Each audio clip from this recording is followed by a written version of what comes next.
ಪ್ರಶ್ನೆ ಇದೆ ನೋಡಿ. ನಮ್ಮ ಸೌರವ್ಯೂಹದ ಅತಿ ದೊಡ್ಡ ಗ್ರಹ ಯಾವುದಂತ ಕೊಟ್ಟಿದ್ದಾರೆ. ಸೌರವ್ಯೂಹಕ್ಕೆ ಸಂಬಂಧಿಸಿದಂಥ ಮೊದಲನೇ ಪ್ರಶ್ನೆ ಆಗಿದೆ ನೋಡಿದು.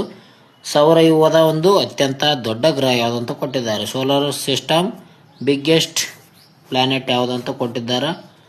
ಇದಕ್ಕೆ ಸರಿಯಾದ ಉತ್ತರ ಯಾವುದಪ್ಪ ಅಂತಂದರೆ ಆಪ್ಷನ್ಸ್ ಬಿ, ಗುರುಗ್ರಹ. ಜುಪಿಟರ್ ಅಂತ ಕರೀತಾರೆ ನೋಡ್ರಿ ಇದಕ್ಕೆ. ಜುಪಿಟರ್ ಗ್ರಹ ಏನಪ್ಪ ಅಂತಂದರೆ ಸೌರವ್ಯೂಹದ ಅತ್ಯಂತ ದೊಡ್ಡ ಗ್ರಹ ಆಗಿದೆ ನೋಡಿ. ಓಕೆ, ಎಷ್ಟೊಂದು ಬೃಹತ್ ಆಗಿದೆ ಅಂದರೆ ಏನಪ್ಪ ಅಂತಂದರೆ ಇದು ಸೌರವ್ಯೂಹದ ಉಳಿದೆಲ್ಲ ಗ್ರಹಗಳ ಒಟ್ಟು ಸೇರಿಸಿದರೂ ಕೂಡ ಗುರುಗ್ರಹದ ದ್ರವ್ಯರಾಶಿಯು ಅದಕ್ಕಿಂತ 2.5 ಪಟ್ಟು ಹೆಚ್ಚು ಇದೆ ಅಂತ ಹೇಳ್ಬೋದು. 2.5 ಪಟ್ಟು ಹೆಚ್ಚಾಗಿದೆ ನೋಡಿ. ಎಲ್ಲ ಒಂದು ಗ್ರಹಗಳ ಒಂದು ದ್ರವ್ಯರಾಶಿಗಳನ್ನು ಸೇರಿಸಿಕೊಂಡ್ರೆ ಆ ಒಂದು ದ್ರವ್ಯರಾಶಿಗಿಂತ ಹೆಚ್ಚಾಗಿ 2 ಪಟ್ಟಷ್ಟು ಈ ಒಂದು ಗುರುಗ್ರಹ ದೊಡ್ಡದಾಗಿದೆ. ಓಕೆ, ಗುರುಗ್ರಹ ಏನಪ್ಪ ಅಂತಂದರೆ ಅದಕ್ಕೆ ಜುಪಿಟರ್ ಅಂತ ಕರೀತಾರೆ. ಇದು ಅತ್ಯಂತ ದೊಡ್ಡದಾಗಿರುವಂಥ ಗ್ರಹ ಆಗಿದೆ. ನೆಕ್ಸ್ಟ್,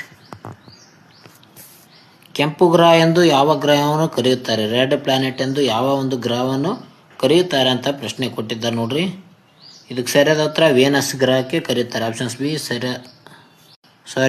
ವೇನಸ್ ಅಲ್ಲಿ ಇದು ಮಾರ್ಸ್ ನೋಡ್ರಿ. ಓಕೆ, ಆಪ್ಷನ್ ಸಿ ಮಂಗಳ ಗ್ರಹಕ್ಕೆ ಕೆಂಪು ಗ್ರಹ ಅಂತ ಕರೀತಾರೆ. ಓಕೆ, ಇದು ಶುಕ್ರ ಗ್ರಹಕ್ಕೆ ಮುಂಜಾನೆ ನಕ್ಷತ್ರ ಬೆಳ್ಳಿ ಚುಕ್ಕಿ ಅಂತ ಕರೀತಾರೆ ನೋಡ್ರಿ ಶುಕ್ರ ಗ್ರಹಕ್ಕೆ. ಓಕೆ, ಇಲ್ಲಿ ಮಿಸ್ಟೇಕ್ ಆಯ್ತು ಸ್ವಲ್ಪ.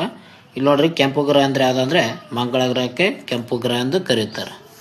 ಓಕೆ, ಆಪ್ಷನ್ ಸಿ ಸರಿಯಾದ ಉತ್ತರ ಆಗಿದೆ ನೋಡಿ.